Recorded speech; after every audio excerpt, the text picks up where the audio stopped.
తెలంగాణలో జరుగుతున్న పల్లెపోరులో కాంగ్రెస్ పార్టీ హవా కొనసాగింది. రాష్ట్రంలోని మొత్తం 31 జిల్లాల్లో ఎన్నికలు జరగా 30 జిల్లాల్లో అధికార పార్టీ తన ఆధిపత్యాన్ని ప్రదర్శించింది. గత అసెంబ్లీ ఎన్నికల్లో తెలంగాణ వ్యాప్తంగా అత్యధిక సీట్లను గెలుచుకున్న కాంగ్రెస్ దాదాపుగా అన్ని జిల్లాల్లో తిరిగి అదే ఆధిపత్యాన్ని కొనసాగించి విపక్షాలకు గట్టి షాక్ ఇవ్వడం పార్టీ శ్రేణుల్లో కొత్త ఉత్సాహాన్ని నింపుతోందట.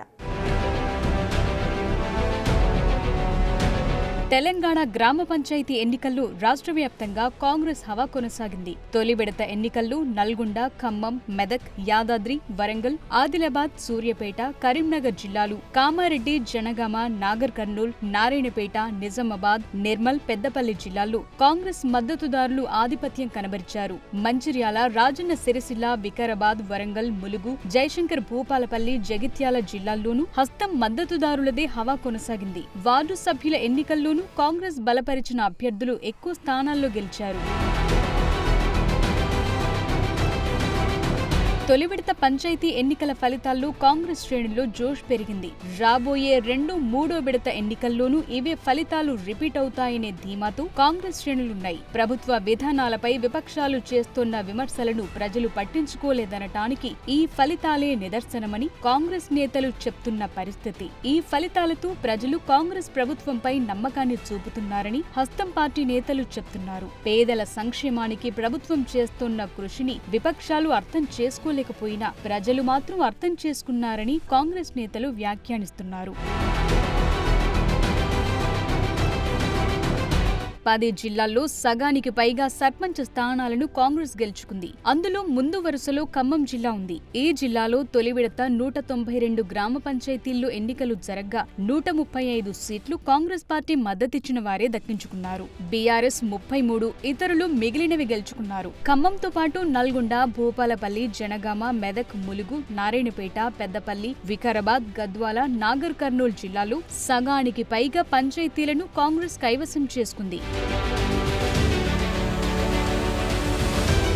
పల్లెపోరులో అధికార పార్టీ మెడలు వంచుతాం. ఎప్పుడెన్నికలొచ్చినా ప్రజలు తమ న్యాయాన్ని స్పష్టం చేయడానికి సిద్ధంగా ఉన్నారని బీఆర్ఎస్ నేతలు తరచూ సవాళ్లు విసిరారు. ఎన్నికల సందర్భంలోనూ గత 10 ఏళ్లలో జరిగిన అభివృద్ధి చూసి ఓటు వేయాలని గులాబీ నేతలు గ్రామాల్లో ప్రచారం చేసుకున్నారు. నేతలు ఎన్ని మాటలు చెప్పినా, ఫలితాల్లో సత్తా చాటుతామని చెప్పినా ప్రజలు మాత్రం మరో రకంగా తీర్పివ్వటంతో గులాబీ నేతలు షాక్ అవుతున్నారట. మాజీ సీఎం కేసీఆర్, మాజీ మంత్రి హరీష్ రావు ప్రాతినిధ్యం వహిస్తున్న సిద్దిపేట జిల్లాలో మాత్రం బీఆర్ఎస్ కొంతమేరకు తన ఆధిపత్యాన్ని చాటుకుంది. మిగిలిన జిల్లాల్లో దీటైన పోటీ కూడా ఇవ్వలేకపోయింది. దీంతో రాబోయే 2, 3వ దశ ఎన్నికల్లో బీఆర్ఎస్ శ్రేణుల్లో నైరాస్యం నెలకొంటుందనే టాక్ నడుస్తోందట. నాయకులు క్షేత్రస్థాయిలో జరుగుతున్న విషయాలను అవగతం చేసుకోకుండా, పార్టీలో జరుగుతున్న పరిణామాలను సరిచేయకుండా ఉంటే ఇలాంటి ఫలితాలే వస్తాయని కార్ పార్టీ నేతలు మాట్లాడుకుంటున్నారట. ఇవి పార్టీ గుర్తులతో జరిగిన ఎన్నికలు కావంటూ ఈ ఫలితాలను బట్టి రాష్ట్ర రాజకీయాలను అంచనా వేయటం సరికాదని కొందరు గులాబీ నేతలు వితండవాదం మొదలుపెట్టారు.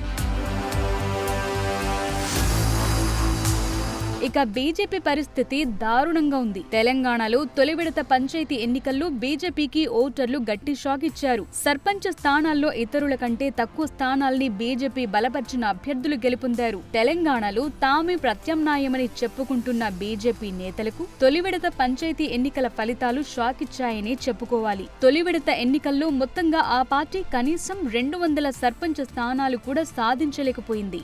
నిర్మల్, నిజామాబాద్, కామారెడ్డి, కరీంనగర్ జిల్లాల్లో 20 మంది వరకు కమలం పార్టీ మద్దతిచ్చిన అభ్యర్థులు గెలుపొందారు. 6 జిల్లాల్లో ఖాతా తెరవని పరిస్థితి. 19 జిల్లాల్లో సింగిల్ డిజిట్ కు పరిమితమవ్వటం పార్టీ పరిస్థితికి అద్దం పడుతుందనే టాక్ పొలిటికల్ సర్కిల్స్ లో నడుస్తోందట. ఈ ఫలితాలతో జరగబోయే ఎన్నికల్లో ఏ రకంగా బీజేపీ నెగ్గుకొస్తుందనే చర్చ మొదలైంది.